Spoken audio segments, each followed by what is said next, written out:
nobody on this planet wakes up in the morning hoping to have a meaningless day. Nobody on this planet wakes up and says, I hope I become more incompetent today.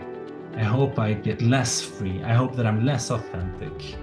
Like, we all have these intrinsic drivers. This is the human story. This is what makes us amazing. Welcome to Purposeful Empathy, a show that is dedicated to amplifying the voices of people from across the globe who understand the world needs more empathy and are doing something about it. This season includes 25 incredible episodes devoted to the inner development goals. Based on the science of personal transformation, the IDG framework represents 23 skills needed for today's world. And of course, empathy is one of them. You won't want to miss a single episode, so hit the subscribe button now. Thanks for watching and enjoy the show. To launch this special season of Purposeful Empathy, today I'm joined by Erik Fernholm, co-founder of the Inner Development Goals. With a background in cognitive neuroscience and happiness research, Erik has spent his career exploring how personal growth can drive a more sustainable and meaningful society. Erik is also the co-founder of the 29K Foundation, a global platform democratizing access to mental health and personal growth tools. And as a social entrepreneur, he has led transformative initiatives in schools, organizations, and governments worldwide. He's a pioneer in a global movement of leaders who embrace inner transformation to achieve sustainable, meaningful change in the world. I want to welcome him to the show. I am delighted to have Erik join us today to kick off the series of Purposeful Empathy devoted to the inner development goals. And I'll just share the experience I had attending the Inner Development Goals conference in the fall of, so it was October 2023. I was on my book tour, and I planned my European book tour around the IDG conference so I could attend. And I remember you being on stage, and I remember having my little notepad and writing down a lot of notes while you were speaking, taken by how accessibly you framed the multiple polycrises that we're facing right now, and making the urgent and sacred call for us to step up in this moment. So I guess for people who are tuning in right now, some of you may know the Inner Development Goals framework or not, and I'll include all the links in the show notes, and I'm sure we're going to unpack them in detail across the conference. But I'd love for you, Erik, to share just upfront why you think the Inner Development Goals framework is so important right now. Yeah, so so we seem to be at a time where we're facing a lot of major challenges, and some are, abstract, like global warming, and that for many now is becoming more concrete. So these global challenges are now touching us. These externalities that we have created, that are mainly, almost all of them, the existential risks that we're facing are now moving us in ways where we can start to feel it, not only in the quality of the conversations that we're having around it, or if it feels salient or not, but we can start seeing the practical reactions in our lives to these crises, right? And since they're made by us, since we are the ones driving this challenge, these problems, these threats, that means that, like, we can't just use the same way of solving problems that created them to solve them. So the way that we're solving problems is the problem. And that means that this is an adaptive challenge. We need to stop, and we need to kind of think about how are we actually part of the problem and driving that.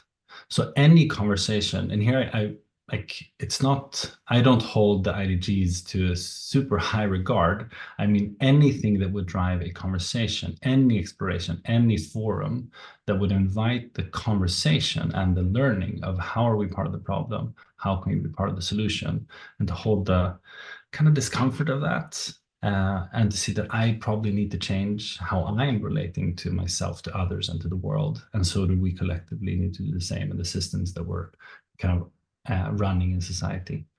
Like all those spaces are like there's a lot of work to be done there. And the IDGs is one story of how you could kind of understand it in a quick, simple, somewhat or a very, very much simplistic fashion, but hopefully it can be a doorway. So it's like this neon sign that shows that, hey, the researchers, a lot of researchers around the world and experts have kind of convened and they have agreed that these 23 skills within these 5 domains and these 5 categories are definitely leverage points. But of course, it's not 23 separate skills. They're all interconnected. And let's start building, a better story around that humans aren't the problem, but the system that we built is, and that creating developmental spaces and communities of practice for enabling that shift is kind of what is called upon us today. If we want to have a thriving future in 30 years, and I mean, let's say that we arrived, let's say that we are 30 years into the future, and we just made it. Like we don't have the 17 sustainability goals from the United Nations Agenda 2030 is like check. We saved it. Everything is fine. AI threat. Nobody's weaponizing it. We've sorted these problems out. If we are there, we are definitely different. Like how we are relating, the identity is different. The relationships are different, and it's just creating the spaces for that move to kind of take place, I think is really important right now. I've often looked at empathy as a spiritual pursuit and a political pursuit. And I want to explain why, and I think it's connected to what you're just sharing, because I think the inner work that's required of us is also quite political. And what you're talking about is subverting, completely rearranging a system that has a lot of reasons and incentives to stay in check, right? Because if the system changes, there'll be some people who are going to lose in a system changing and other people who will benefit, and that's going to be very disruptive. So there's going to be a lot of entrenched power that wants to keep the system in place. So I think, the work of empathy and the work of inner development is political, small p political, because it's about challenging the status quo and disrupting. The spiritual nature, obviously, is transcending our capacity, our ego self, to be in service to something greater than ourselves, right? So I wonder if we could talk about the political aspect first. I wonder if you could speak to already the pushback that you're getting from some systems, and how we transcend that. How do we go about disrupting a system that's working for a few people and that don't want to let that system go? Yeah, I mean, I'd say that I think one of the best ways that I've kind of come to understand this in narrative form, at least, is the kind of story of Moloch or multipolar traps. Is like when any agent in a system is trying to optimize for itself, but the reality is that we are interconnected, then that becomes unsustainable. Like that's for me, that's the definition of unsustainable, is like when you are undermining what you need to get your needs met. And that way of thinking about yourself, that identity of being separate, is the problem. So I wouldn't even like you could take the kind of financial, political layer of it, but I usually try to take it all the way back to like, when am I running that in my system? Because I see it all the time. And I think that to see that this is something that is really deeply ingrained into who we are, or at least the stories that we tell ourselves about who we are, what a better life looks like, what happiness looks like. All throughout this, there's this kind of deep ingrained story of that I'm a separate individual and I'm here to win. And life is this game, really, where I want to optimize my gains. And I don't really have a spiritual connection to anything else other than that. So people don't have intrinsic value. They're means to my ends. Instead of saying that, no, of course, life and all people, all living beings are ends in themselves, and should be ennobled and are sacred in that sense, right? And I mean, we can see it in our language, we can see it in our political system. So I think, I mean, one way to specifically like dive into what you're asking is, I mean, I think Bucky Fuller said that like you don't try to shift the system, you try to invent a better one, right? That's not exactly what he said, but roughly.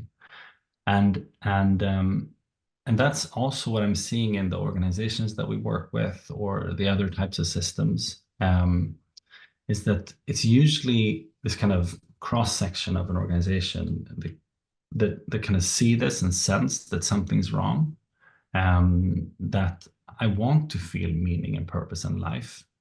And that's an intrinsic drive of just being human, which is a beautiful story. I mean, it's such a, and that's what the research shows also, like self-determination theory is like one of the psychological drivers that we have is to be ourselves, be connected to others, and to grow. Contribute to means that, or contribute to ends that we feel are very valuable, right? So what we're seeing is in a lot of organizations, people kind of convene around that story, find each other, and then start moving the system slowly. And where that ends, I mean, hopefully it ends in a completely different way of operating that is more sustainable, more regenerative. I mean, that would be for me the implementation of wisdom, is that the consequence of that is regeneration, of course, is that you're leaving something better than it was when you found it. But of course, there's pushback. I mean, the narrative of why we would want to work with inner development is it doesn't always have to be tied all the way up to sustainability or to regeneration. I mean, some people, they just want to navigate the complexity because it's so rough out there, right? So for them, their kind of next step would be just to understand that, like, if I understand what my values are, that's better than running on norms. And that's where they are. So that's probably the kind of interventions or tools that are most meaningful, most salient, and more, you know, that would be their next step, right? So I think all development along these lines is positive. And that's kind of also how I'm thinking about it. It's not like before the IDGs or in development is implemented or and after, and then there's like this one stage shift. But it's more like how can we build soil of people who see themselves as interconnected into wider systems, who have longer term perspectives and don't use those perspectives for their own gains, but use them for the empathy of the entire system, right? And even being identified with that so that they see that they are the entire system. And as long as we do that, I mean, that's like, if I would have one theory of change for kind of sustainability, that would be, I think, the common denominator, like the basic piece is like, it's so complex, it's so emergent. But if we build enough agents that are thinking and acting in that way and have the capacity to do so, we're just so much more better off to either navigate collapse or build a thriving future. And in both scenarios, like the worst case and the best case, that would be like, my bet is let's build these inner capacities to navigate complexity and to build empathy and compassion. Yeah, I just think that's the, from where I am standing right now, my understanding, I think that's one of the most responsible things that we can do. And so, you know, I heard you say it at the conference, and I heard you say it again today, the idea that we think we are separate from one another, and the whole is the sickness, is the illness, is the fundamental issue that prevents us from achieving greater sustainability. I wonder, maybe that lands as something new to some people listening or watching, or maybe that is an echo of something that they've read or know to be true. I wonder if you could share your own personal journey to, because it's one thing to know it theoretically, and it's one thing to just know it, like to really feel it, because you've had some lived experiences that allow you to sort of, wow, I have a new way of thinking about the world, and my worldview has been refined through these experiences. So that's one question I want to ask. And then I also want to ask about sort of the history of the IDGs, how they emerged. Yeah. So first of all, I wouldn't say that I am there. I'm not acting from that state.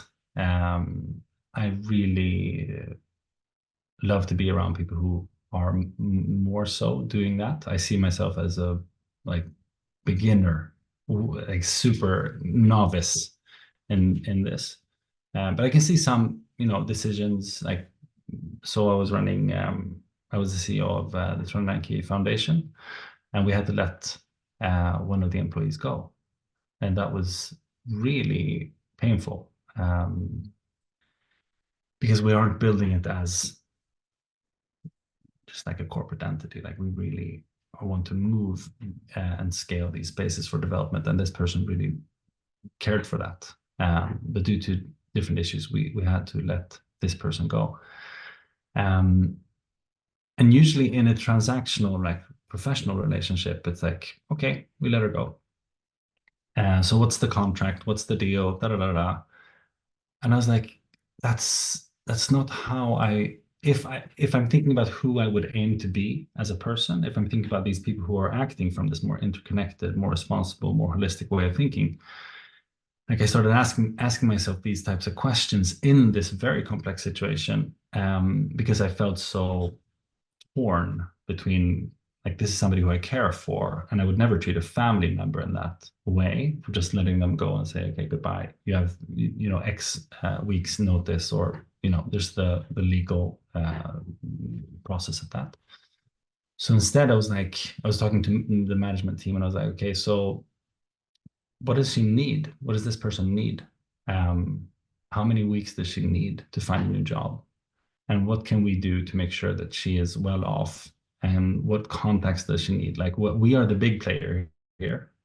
We are, 30 employees. She's just a single person. Like, for her, the skin in the game and the vulnerability in this position is just astronomically higher for her than it is for us. If we slow down the pace of the foundation with 2% and use that energy to gift that to her, so that she has this off ramp, or has the conditions to actually, find a new job, or whatever, skills build, or mentorship, that could change her life. And for us, we would barely notice it. We wouldn't remember even how that would have slowed us down when it comes to the metrics that we measure ourselves upon in the organization 2 years down the line. So that was for me, because of also the feedback from other people who came from kind of like hardcore business in the management team. They were like, I've never heard anybody try to do this, because this is just crazy. Why would we do this? This is not good for the business, and we're here to optimize for the business. And I'm like, no, we're not here to optimize for the business. We're here to create value. And that's very, very different, right? So let's not look at the numbers. The numbers are just symbols. The value is not measurable in that sense. These sacred ends, right? And we're novice in this. So why not be a little bit leaning towards let's be a little bit more caring. And the trick here is, like, if you do that, so that way of thinking, of acting, of kind of, is, instead of creating externalities, like cutting her off quickly would have been easy. But trying to include and trying to make sure, like, how can we be more considerate here? How can we, hold a little bit more of this conversation in a better way? I think that is, it's not good if you have rivals and you're competing for a finite resource. You'll actually lose if you do that. So, like, if you and I are playing Monopoly with a big group of friends, and I start, caring and being considerate, I'll actually just lose the game, and you'd probably win. Like, the one who's more aggressive in that sense and just going for the metrics would win. So yeah, I mean, I'm seeing stuff like that. Also, structurally, like in Sweden, we were the first company to limit what the corporation, so we have a corporation under the foundation. We limited what it could do, to say it can never sell its IP, it can never do X, Y, Z, because we never wanted it to be hijacked by other interests than the things that would be best for supporting people's development. And apparently, like, the the government contacted us and they were like, why are you trying to do this? Like, you're the first corporation in history in Sweden that tried to limit what a corporation can do instead of maximize optionality so that you can, earn as much money as possible. And we're like, yeah, but that's not why we're trying to do this. We're trying to create value instead. So I'm just seeing that from the kind of mentors that I've had and that are running this much deeper than I am, kind of, in some instances, we've found ways of kind of acting from that. I'm not sure that we've succeeded in any way, but we're definitely trying to learn, because I see myself as, like, in business, I mean, my experience is that we're trained to be psychopaths. Like, optimize for myself, optimize for the metric, and don't care about externalities. If you look up the definition of what a psychopath is, like, it's pretty close to that, actually. But we don't think about that we're doing that switch. And then we're kind of surprised that we're building an unsustainable system. And we're like, where does unsustainability come from? Well, if you optimize the entire financial game to be self-centered, create externalities to increase speed, like, of course it's gonna implode. There is no, like, the market dynamics won't regulate for that. And this is becoming kind of painfully apparent, I think. And also, the interesting thing for me personally is that this really happens to good people. So I mean, we're seeing this in a lot of different. So if you're the CEO of TikTok and I'm the CEO of Instagram, and a product developer comes up to you, I think this is from Liv Bory, who captured Moloch dynamics, like how we build unsustainable structures. So you're the CEO of Instagram, I'm the CEO of TikTok. A product developer comes up to you and says, like, hey, so we have this great feature on the phone in our app, and what we found is that if we just make young girls and boys, 3% automatically more beautiful, their retention, their engagement, the time that they are using our app extends 12%. Do you want to roll out that feature? Like, any sane person would understand that this is not a good thing to do for their mental health, because the delta, the difference between what they're seeing in the phone and what they see in the mirror, they're going to be paying emotionally, socially, for that. But you get increased engagement on your platform, and if you have external stakeholders financially, you have fiduciary responsibility towards them. And if your rivalry dynamics with me, if I'm your rival and we're trying to compete for market shares, this is how we make our systems unempathetic.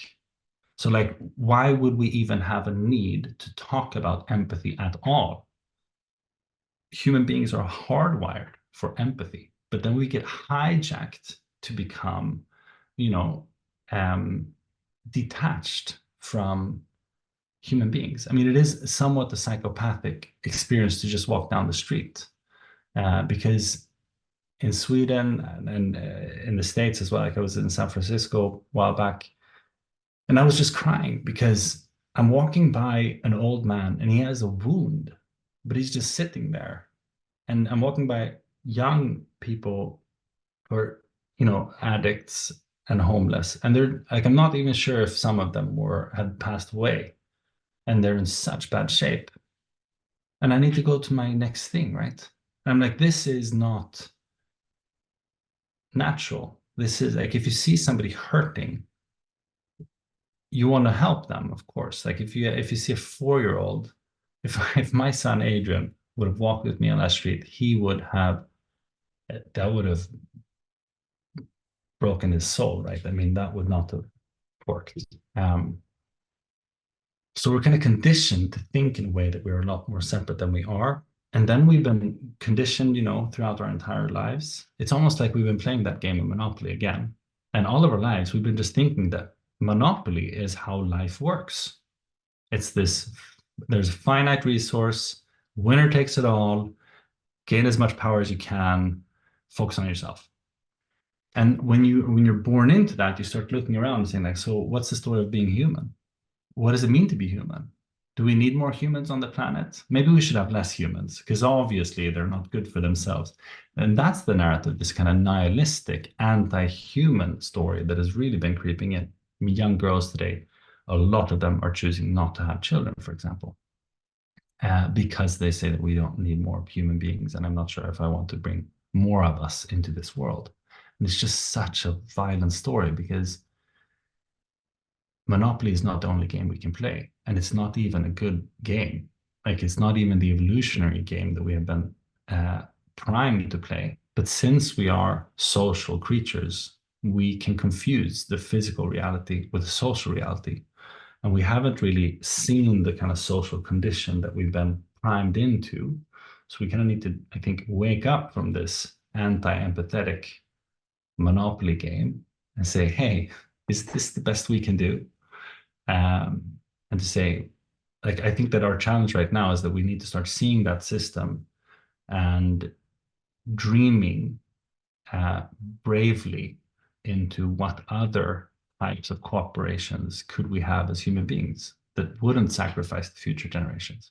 And so what I like about the earlier story that you were sharing with the person that you let go of your from the company is that you knew your values were being challenged to just sort of like let her go and like pay her no attention, where you realized that it would be possible to let her go, let the organization continue to do its work, and provide the support that they need to thrive elsewhere. So I think there's something to be said about living in alignment with your values. So I also appreciated the fact that you say you're a work in progress. I'm a work in progress too. I always talk about the work of inner development as an asymptote. If you remember the math equation where it's a, this like linear curve that tries to get to the x-axis but never does. That's how I feel that we all can try very hard and never achieve full perfection. Although maybe there's a couple of luminaries that have walked the earth and have. For me, one of the things that I am intentional about is this year in particular, because of some experiences that I've had. I've written a book about empathy. I feel like I understand how empathy can be leveraged in different places to, and that word leverage maybe isn't even a good word, because I don't know, it has some connotations. How can we extend empathy to wider and wider circles out, not only for the sake of the people on the receiving end of empathy, but also for our own sake. I realize, though, that I'm not necessarily practicing, I'm not actually doing enough myself to elevate my own consciousness to create more space for empathy in my life. And when I say do more, I actually may even mean do less. Right? I'm reading a book called Rest is Resistance right now, and it's a really compelling argument for just daydreaming and in the middle of the afternoon taking a nap. I mean, it's all foreign to me, right? So I'm on a mission right now to understand different practices that people are finding useful to swim against the current of hustle culture and get stuff done. Like even the inner development goals, let's get on this bandwagon now and let's just go for it, right? So what are you finding in your conversations and in your own life?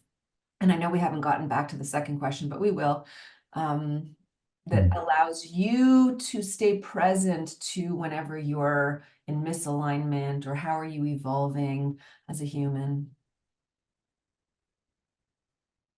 Yeah, I mean, this is like, first of all, it's so interesting that we're living in a time where we don't really know the answer to this question. How do I lead how do I lead well? How do I lead my life well? Like, we don't have a wisdom culture. So just putting that on the table, I think, is really important. And in most historical cultures, we have had that. There's been this kind of intergenerational transfer of wisdom. Not necessarily specific knowledge, that's not the point, but wisdom, right? And then we don't have that now. So now we have to kind of reinvent all of this. And it can be a daunting thing, It can also be a narcissistic thing of like, I'm gonna design the new way of life. I'm the new guru. Like, just look at Instagram. Everybody has this like personal brand, giving advice to each other, and screaming for attention. Like, please see me. So, but still, like trying to answer the question from where I am right now, at least, I think.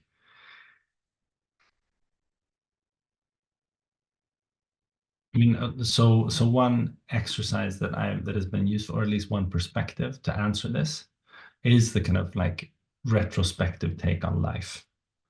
So I mean, I lost my father when I was 12 due to pill addiction. He was an Olympian trying to become successful, and then was miserable in many other areas of life because he was externalizing and sacrificing for that. But that made me reflect a lot about what is meaningful and not. And therefore I also think that like death has been something that has been really salient for me my entire life. And just thinking about kind of what is a good life. Before you answer what is a good life, you have to answer what is life. And for me, the kind of, so I went into neuroscience and dove into that research for a couple of years. And it's very clear that like we have the experience of the present moment, and then we have narrative. Like, you don't remember what you ate a week ago for lunch, or if you do, you remember this just have a sliver of a memory, basically. And in contrast to like you who are listening or seeing this conversation right now, it's a full experience of all the senses, but we don't get to keep that. What you remember of this conversation will just be a small fragment, just a symbol of things, right? So okay, so life will be experiences and will be stories, and we don't get to keep them. So on the deathbed, what type of life would I want to have lived? Would it be the martyr? Would it be the one who had put everybody else's needs as primary and then sacrificed myself and probably died earlier because of that? I mean, no, obviously not. Would it have been the opposite, where I've been just focusing on my needs at the expense of others? Of course not. So the question would be, so how can I be part of life and add to it? So how can I make sure that life is more beautiful because I've been here? How can I add to beauty and build the capacity for that? Daniel Schmachtenberger talks beautifully about this, where he says there's just kind of 3 steps of this. Is like, how can I appreciate the beauty that's in front of me? How can I add to that beauty? And how can I build the capacity to appreciate and to add? Those 3 steps. And I think that's like a beautiful frame of kind of like what is truly sacred, what is truly valuable in life. And the research is also very clear here. We know what people regret. We know what people value at the end of their lives. And it's not the career. It's not money. It's not the goals. It's not the next thing. It's the things that everybody knows in their gut, basically, but that we detract from and get distracted from. So for me, I've been also trying to, for a long time, for my own sake, is like, how can I get back to what is truly important in any situation?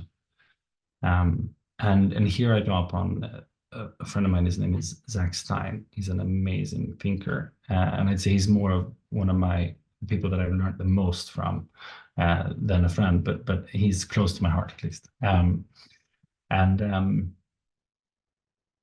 And this is me paraphrasing him a lot, and maybe even getting a lot of it wrong. But first of all, kind of like, how can we re-spiritualize the world? Because right now we see it in kind of bits and pieces, or at least a monetary value. That's the Western mind. It's fragmented, and everything has a monetary value, or it doesn't. So making living systems ends in themselves, and all of our projects subordinate to that. So how can the kind of left hemisphere project-oriented mind that is kind of simplistic, symbolic, how can that be of service to the right hemispheric way of thinking, that is more broad and open, and the whole system, like the networks that we're part of, this kind of intertwine me, we, messiness, before we put language on it and say like, this is all the parts of this whole. So really seeing that there are these kind of sacred patterns in life that make life grow and become stronger and more healthy, right? So ennobling life again, I think that's one of the main steps we need to move towards. The things really matter, right? And then asking ourselves, like, instead of waking up in the morning, asking ourselves, like, what do I want? Because that's usually what we do. It's like, so what do I want? And how can I get that? What's my goal? What's my next step in the career or whatever?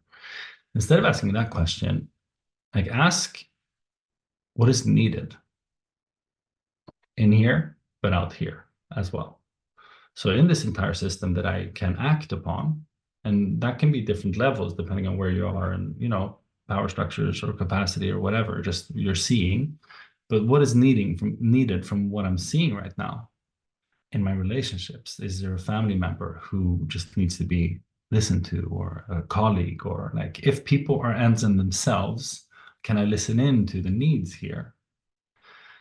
So that would be a more kind of utilitarian of like, how can I be of service? What would be the most impactful thing I can do in a positive sense?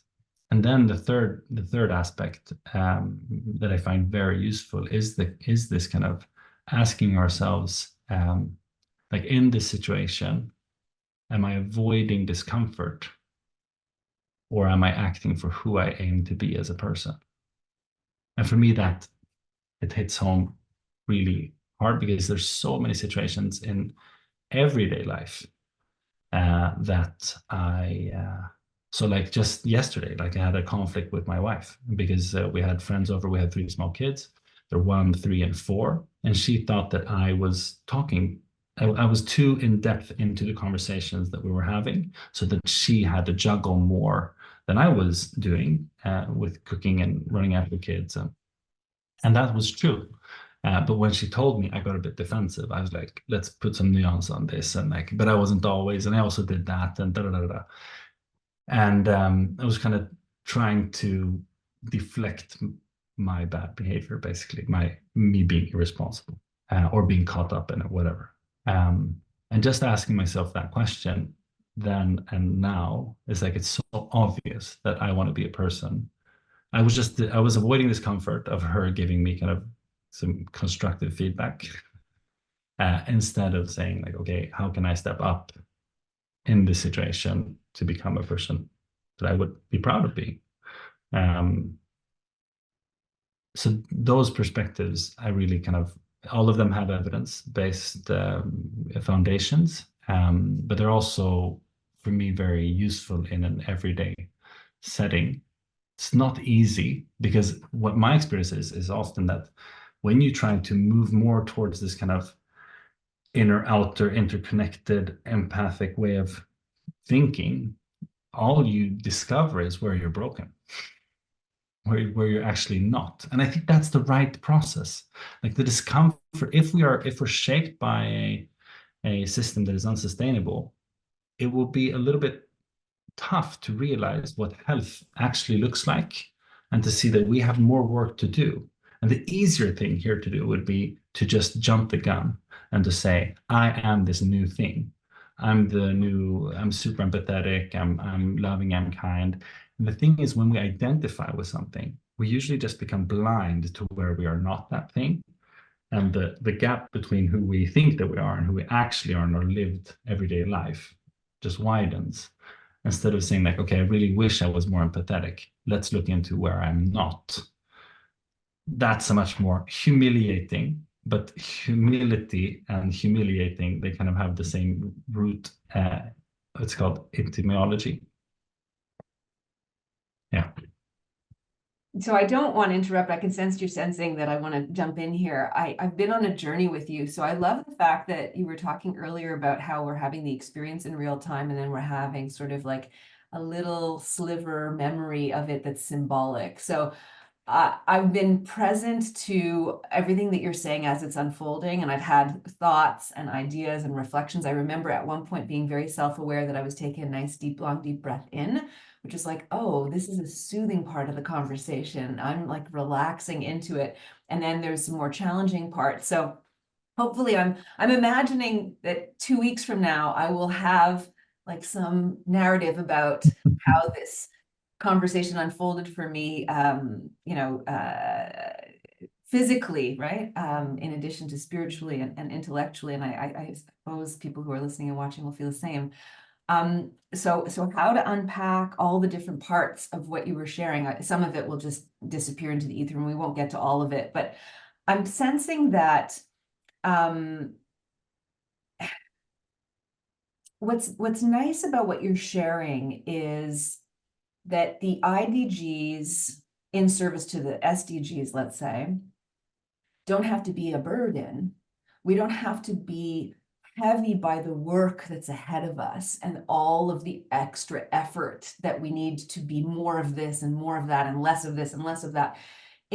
I'm sensing that as we become conscious of our lives and start to reflect in ways like you're sharing about what kind of life we want to live and how we can wake up and serve, that the quality of our life will naturally improve, even if we're leaning into some discomfort. So great that you shared this example with your wife and the natural reactions of feeling defensive.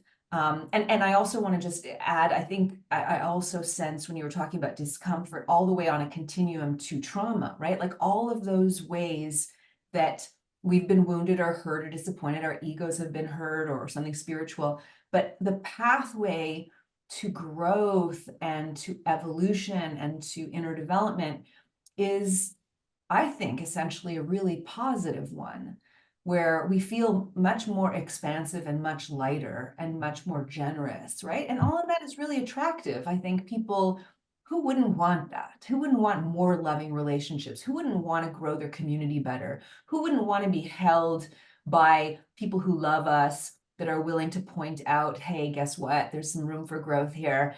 And for you to say, oh yeah, okay, actually, I do want to grow in that way. So I think the big meta takeaway from everything you've been sharing is that this is not a to-do list. This is an invitation to expand and to ascend. I mean, if I want to use really big language. No, I agree fully. And it's so I mean, if we think that we need to, perform in our relationships and we need to be somebody, then and that's our kind of story of what is appreciated or what is valued, and even in the financial world is that's what's gonna pay the bills. Like the research is quite clear here that is not what the people who are fulfilled or even in many cases successful do. That's not how the mind works when it comes to navigating complexity, because first of all, that is a state of I mean, a lot of stress and anxiety. Like I have to be in this way instead of like I am in this way. Like I'm right here. This is what it's thinking. These are the emotions that I'm having, and what we've been taught in culture at large, Western culture at large, is to strive for the positive and avoid the negative. So we want to have a positive life with a lot of happiness. And I mean, so my academic background is in cognitive neuroscience and happiness research. And it's very clear from the research, paradoxically, that people who want to be happy are less happy. Like they have more anxiety, they are more stressed, they're more depressed because they value happiness super highly and they're striving for that. But people who want to understand themselves, who want to deepen their relationships, who want to grow, that's usually a much better approach to actually ending up feeling happy or being happy or satisfied with your life, because that is the kind of driving force behind it. And also like our story about negative emotion at large is we're kind of like my experience is, and the research also shows, so there's this super cool intervention where if we just put language on the things that are kind of messy in life and the things that maybe make us feel uneasy, they actually lose their emotional tension. So looking into where I feel less empathetic and trying to put words on that and trying to figure out how that works, um, is the process of becoming more empathetic. It's not by striving to be more empathetic that I become more empathetic. It's actually honestly looking into where I shut off empathy or where I'm very, callous. Um, so there's this super cool intervention. So it's called the Pennebaker paradigm, and this is a tough one. I wouldn't necessarily recommend this if you're like in a stress place in your life and things are tough. But the intervention is 4 days in a row, 20 minutes each day. Write, just free writing. You don't have to edit language or grammar or spelling, but free writing 20 minutes a day about the worst things that have ever happened to you in your life. 20 minutes, 4 days in a row. These 4 days will be a little bit, you'll have a little bit less positive mood, but 2 years afterwards, you'll have less anxiety, less depression, you'll be more happy. And the effects seem to hold. So the effects come quite early, just a couple of days afterwards, and then they just hold more or less forever. Because what I've done is I've taken the things that I don't want to look at, and I put through logos, I've made sense out of them. And what they found was the more causal links in language, like this happened and then that happened because of this, the higher the effect. So by actually daring to talk about, and you see this also with veterans who come back from war zones or trauma, is that if you have people who share their emotions, versus the group who, like the quartile who doesn't share as much, like the highest quartile versus the lowest, I think that they lived like 7.5 years longer, just because of the stress reaction and the anxiety. Because if you can put language on it and make sense out of kind of where you actually are at, really unlocks a lot of capacity, curiosity. It's also like the narrative changes where I see myself as somebody who is interested in and can hold negative feedback or a bumpy road, whatever. Like when I get a hard ball in life, I now know how to cope with that. That makes me a lot more brave and a lot more willing to be empathetic and willing to be responsible, because I know that I can cope with the down parts, right? So I think that, and it's this paradox of like the more we're willing to look into the shadow, the brighter our light kind of shines. For me, what that calls up is my husband and I started working with a somatic therapist who introduced us to the exercise of adult temper tantrums.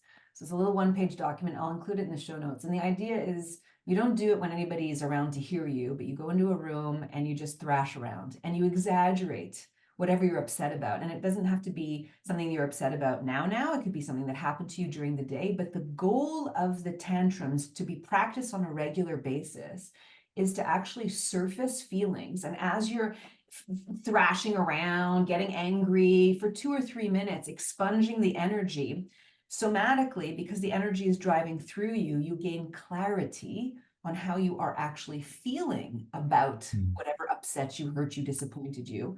And then you have your neocortex that kicks in, and your maybe emotional intelligence, to have a conversation about it with somebody who has hurt or disappointed you, or to at least have,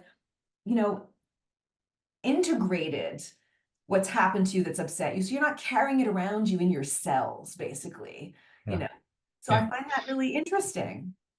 Exactly. And I think this is kind of what we need both in our personal lives and as society at large. Like we need to move from a world where we think that either we're all screwed or we are the hero. Like I'm the sustainability hero, or I'm working on, all these cool things, impact investment. I mean, you name it, sustainability issues.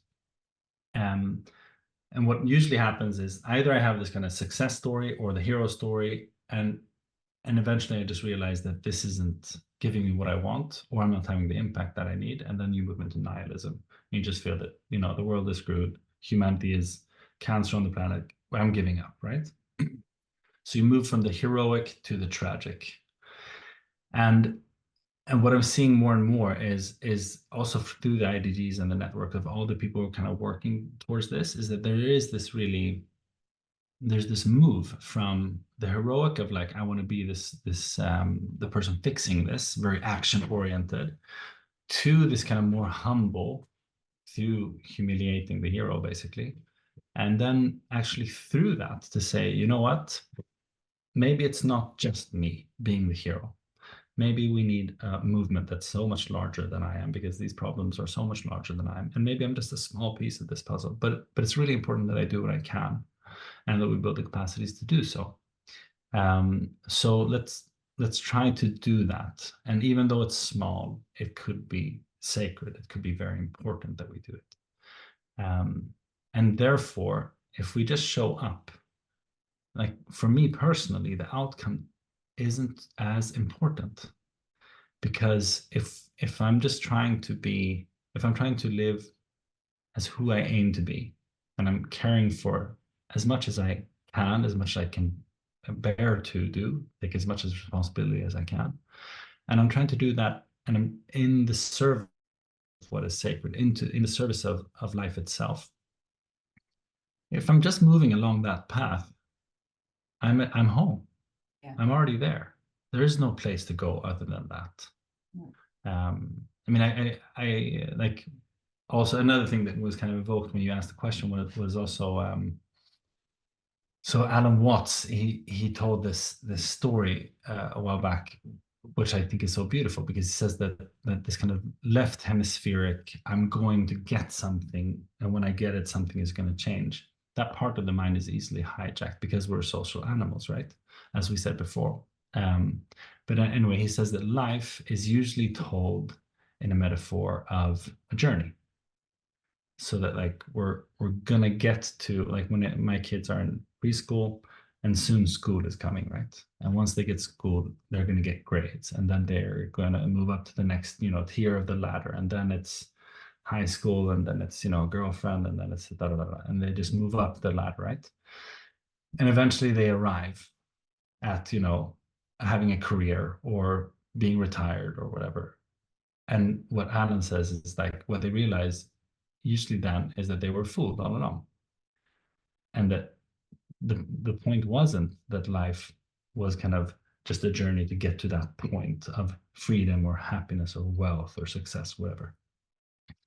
And the metaphor is wrong. That the metaphor is rather one where life is music, and the point isn't to get to the end note of music. Like the reason why we play the music, we don't work the music, right?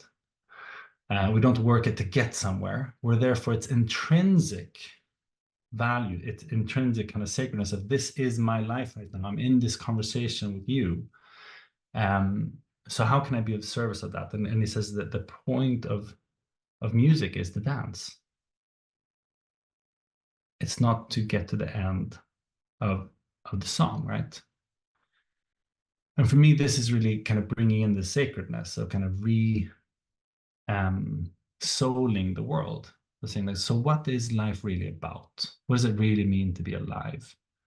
When do you, instead of thinking like, when I have a successful podcast, or when I have all these millions of followers online, or when I have all the boats and the yachts and the whatever things, what do you think you're going to feel then? Usually it's like, I'll be accepted, I'll be loved, I'll be enough, I'll be appreciated. And instead of flipping that and saying, when do I feel love? When do I feel appreciation? When do I feel gratitude? When do I feel connection? And your brain will serve you answers, but they are honest, that they are lived experiences, and they almost certainly won't be connected to anything related to the market. Because the market is there to divert that energy to think that if I get X, then I will be happy, right? I mean, that's the market on steroids. There's a healthy market as well of, goods and services, etc. But where we are now is not that. So when do I honestly feel that I'm enough? What type of relationships are that? What types of conversations are that? And what am I doing in that situation? And usually that's like a much more vulnerable, but very authentic, very human thing where it's more about, how we spend our time, how much of ourselves do we dare to show. And that's what the interesting thing is, that this is what the research shows, is that the happiest people on life on this planet, they have those types of behaviors, these intrinsic motivators in common. It's not extrinsic motivation, it's intrinsic motivation of showing myself, of growing, of meaning, of connection. And for me, this is such a beautiful story of what it means to be human. It's so hopeful in a time where nihilism has gone wild and people are like giving up. And for me, it's like, no, nobody on this planet wakes up in the morning hoping to have a meaningless day. Nobody on this planet wakes up and says, I hope I become more incompetent today. I hope I get less free. I hope that I'm less authentic. Like, we all have these intrinsic drivers. This is the human story. This is what makes us amazing. And we kind of lost that because we think that we're these monopoly players, right? And we're not. And like, even if you win Monopoly, even if you win the game, like I worked with some billionaires, and one of them, he tells the story of like when he went to Las Vegas. He's a Swede. He started Klarna. His name is Niklas, and he shares this story openly, so I will share it again. And he went to Las Vegas, first class ticket, had rented like the penthouse in Las Vegas. He bought all the expensive watches, and like the entire room was full of like all these expensive goodies that he had bought. And he just broke down. And he had never felt so lonely in his entire life, because what he realized, that he had been sacrificing so much, relationships, friendships, all these sacred moments, he'd been sacrificing them. Because he was like, if I just give more than what 95% want to sacrifice, then I'll achieve that. And that was true.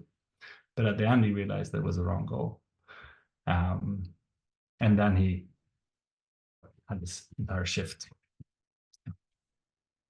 Okay, so again, wow. And yes, I think it is an optimistic story about humanity, and we could tap into it and it would just really enrich us all. I feel like we've stayed fairly strictly into the first category of the IDGs. There's 5 columns. And I feel, because we're running a little bit out of time, I do want people to know the backstory of how the IDGs came to be. I also want to get a sense from you on how organizations can actually bring them into their workplaces to add higher levels of engagement.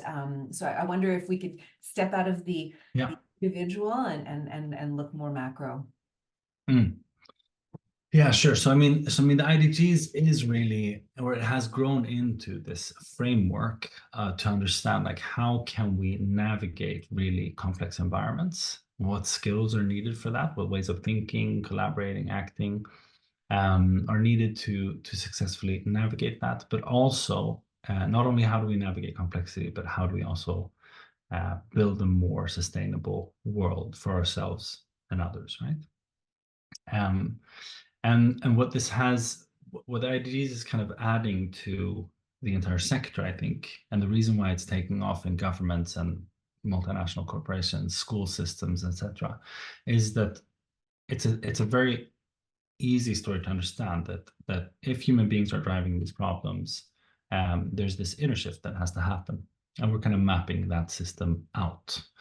So just like the SDGs from the United Nations gave us 17 goals, I mean, prior to that, there was all these competing sustainability initiatives saying that we are the most important thing. And that's not helpful for the field, right? And in a similar way, in psychology, developmental psychology, leadership training, self-compassion, you name it, everybody was kind of saying like, our tools are amazing, and they are. but what would be the overarching story of what does this field mean and what can it add to society at large and the problems that we're facing. So the IDGs is basically telling that story of this kind of inner change for outer change, right? And inherently, that is also a hopeful story of saying, you know what, we can build better systems, we can build better organizations, and we need tools for that.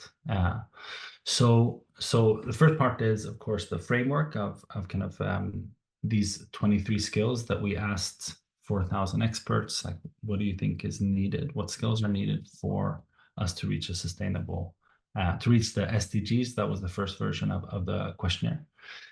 And then from all those, from all that data, we distilled that down to this framework.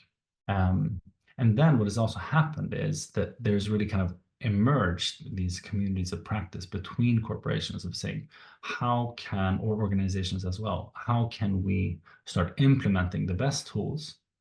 Like, which are there? What are the different perspectives here that we could use to navigate complexity, to understand complexity at all? Like, do we even have a language for that? And there's great models for this.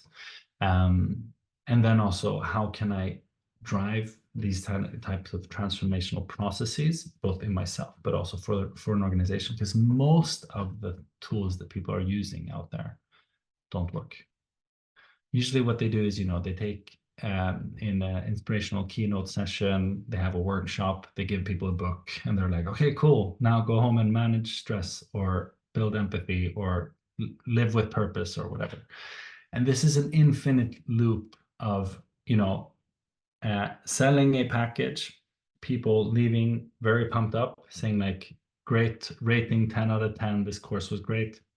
Then they go home 2 months later, they're in the exact same situation as they were before, organizational or personal, and because they're not really changing the context. So what we're seeing is also for the integration of this, of like, if you have great evidence-based tools, how do you actually implement them in a way that really drives the change that you're looking for? And this is really interesting. I mean, this is a long conversation itself, but where the IDGs is also building for the partner organizations, for example, like learning spaces of how do we move from talking about development and transformation to actually living it? And how can we build these types of developmental processes, but also systems that drive innovation, creativity, and this type of development that creates great leaders. So it's both the kind of why of inner development for outer change, but also the what, the skills, and now moving into kind of communities of practice and how do we actually do this in our organization locally, but mainly what I'm interested in is also like, how do we build that at scale? How do we build spaces for millions of people to make these developmental leaps so that they can be more competent in caring and acting for themselves, others, in the world? Because I think that's kind of what we need. That's what we need. We need the multiplier effect, right? For everybody to create the inner change. And then there's like, a multiplicity of folks that are on the journey of healing and evolution, not just sort of becomes the paradigm change, the Buckminster Fuller stuff, right? But let me before you say anything, I want to get in.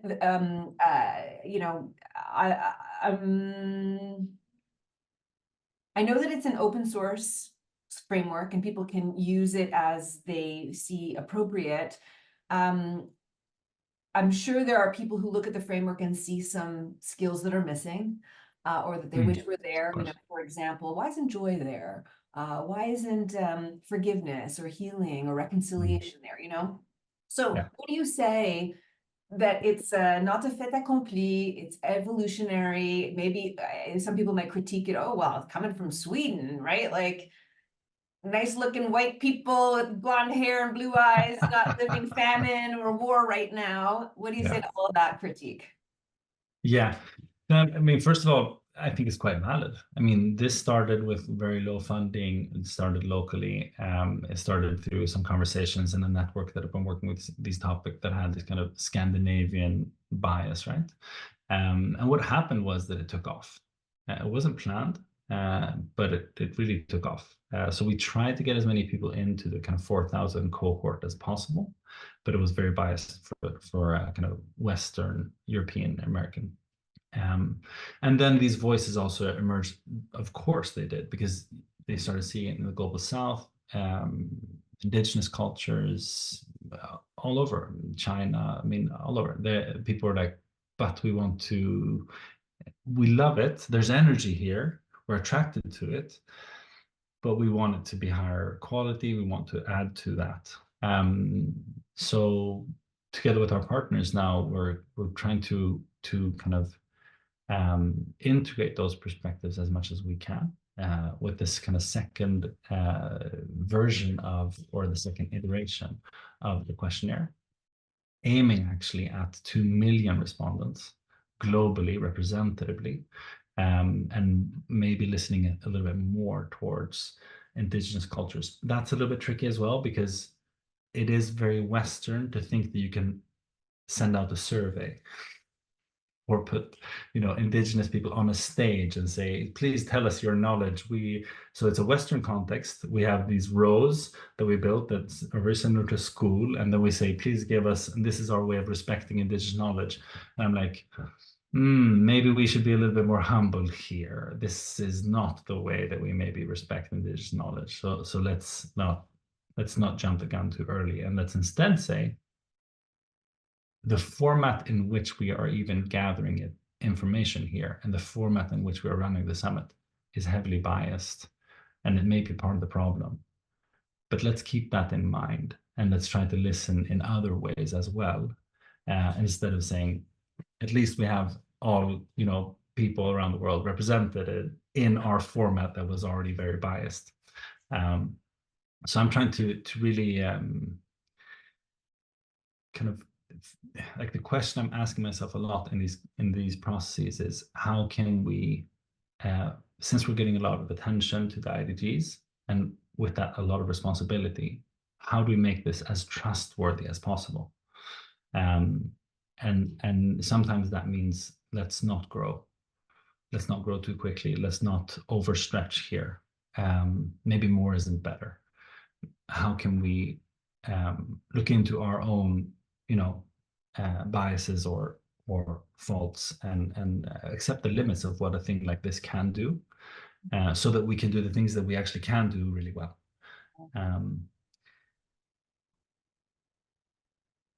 It's tricky. I mean, we talk a lot about this. This is, I'd say, I think, kind of one of my main, because I also think, I mean, this again is like, the way that we're solving the problem is the problem. So we don't know what a diverse, equitable, and inclusive society looks like. So let's just be humble for what an answer to that question would look like, and let's make sure that we're listening as long and as deep as we can before we answer it. So I'll just share, maybe as my closing reflection, and then unfortunately we have to say goodbye. Although I am going to ask one other question, because I always ask as a final question to all the guests. So I definitely have to get that in. I want to share something that I felt at the conference last fall, because there was about a 30-minute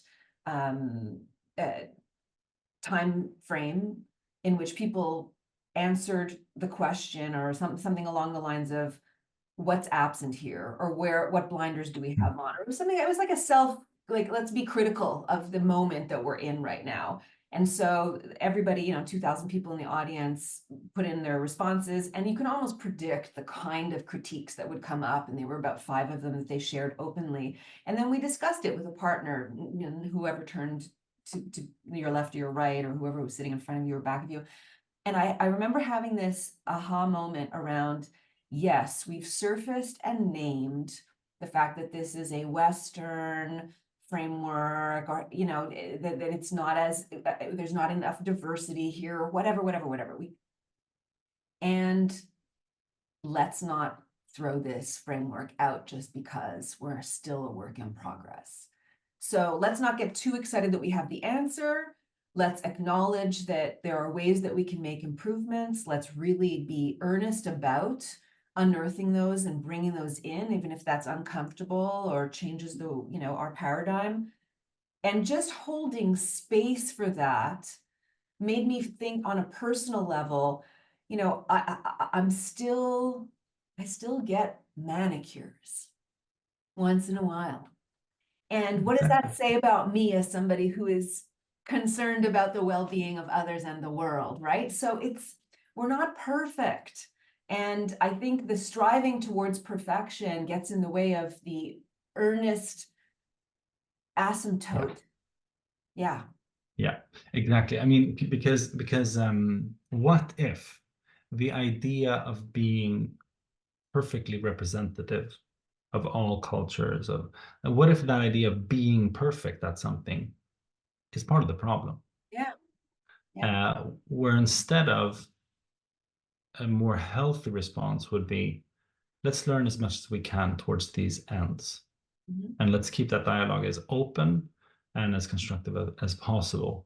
Again, like how can we lean into a bit of discomfort so that we can learn the most and become a little bit more courageous? That's a muscle I would love to practice. That's a muscle I would love to get stronger at, instead of how can I just cleanse myself of this anxiety of this is not the answer yet, and then discard it.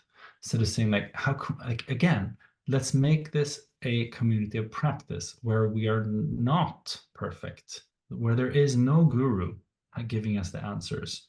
But let's make that community of practice, that kind of that space. Let's make that space the guru, the space where learning is encouraged, where you can show where you really are, what you're really worried about, or what you care for, or what you're really proud of. Let's create that. Let's make that sacred.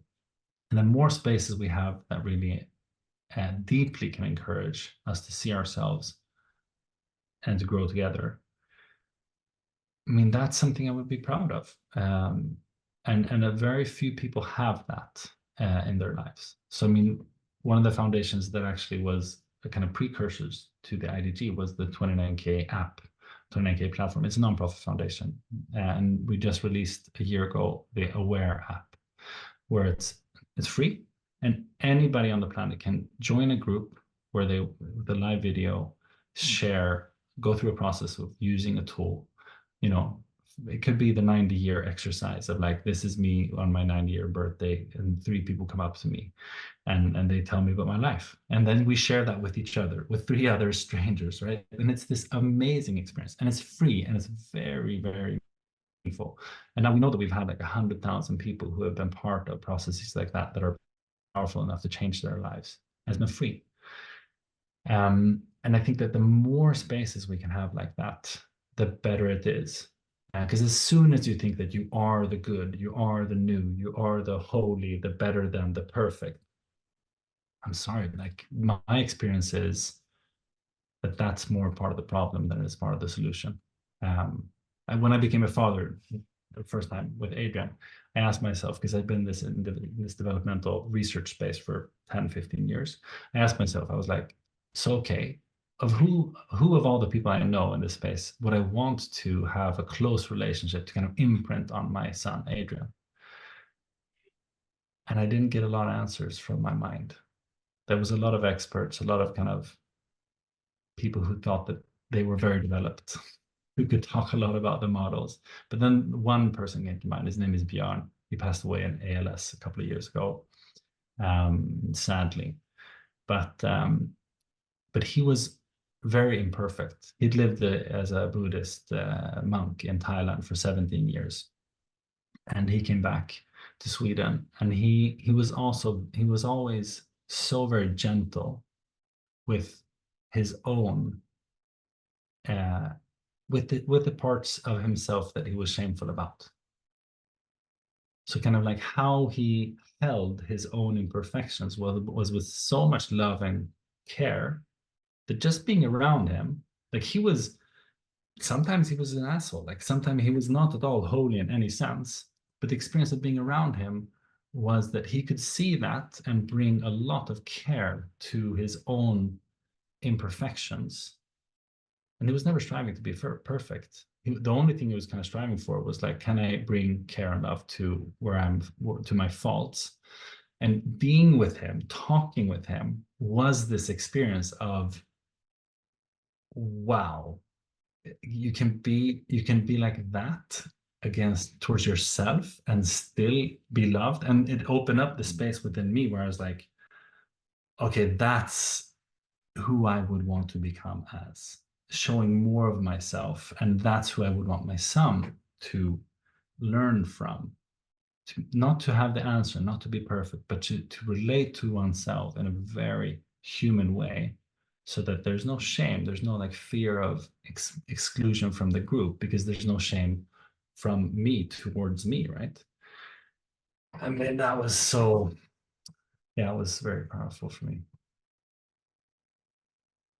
I knew this conversation was going to be amazing, and I'm so grateful to you. You've been incredibly generous. You've mentioned your children. I know you're going to be picking them up soon, and I don't want to keep you back. And I hope we meet in October when I'm back in Stockholm. I ask of all my guests if they can think of a moment in their life when they were on the receiving end of empathy and what that meant for them. I wonder if there's a story that comes to mind.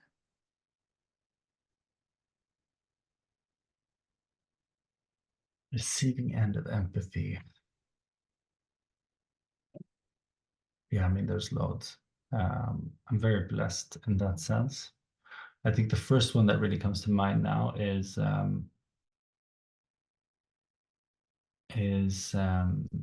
so I actually had this massive burnout a couple of years ago, really bad, because I was not necessarily caring so much for myself, but very much taking on a lot more than I could handle. And this was also when we just had our second son, and I was out for, like, I couldn't read, write, shop. I couldn't grocery shop for a year, so I didn't even leave like our property here. And through that entire experience, like, my wife, not one time was she, because we had 2 kids, and the latter part of that, she was actually pregnant. So like through that entire process, she was just so holding and encouraging and supportive. And there was never a conversation around like fairness. What is fair? Like, I did the diaper, you have to do this. It was always like, we are connected, we are one, and we need to get through this together. It doesn't matter how, and this is also kind of how we live our family life, because we have 3 very, very small kids and almost no support from anybody else. It's just her and me, basically. So it's like, you could talk about fairness when you had your first child, and it's like, I want my own time, I want my free time, like you had them then, or it completely dissolves, because you're in this almost like crisis mode, like all hands on deck. Doesn't matter, like, I need you to eat, I need you to sleep, I need you to take care of yourself. I need, like, it's in our interest, because there is no really membrane here, because we're all on this boat together, right? And there's so much freedom in that, to be like, I'm not comparing, I'm not looking for fairness, I'm just looking for us to navigate this and to build a capacity for this, so that we can, move forward into the future. And I think the way that she held me through that was just unconditional, and very, because I was always like the one taking responsibility and holding, and it was the first time in my life where I was like, I can't do anything. I'm just at everybody else's disposal. And she held me up through that entire process. Amazing. I think we should give so much more credit to mothers on this planet. Mm. Mm. Thank you for sharing that story, Erik. It has been such a pleasure to share this time with you. And I want to thank everybody who's been watching and listening. And we'll have 23 at least other episodes devoted to each of the inner development scale goals, knowing that it's a holistic framework that is likely to evolve through the 2 million invitations that you're sending out.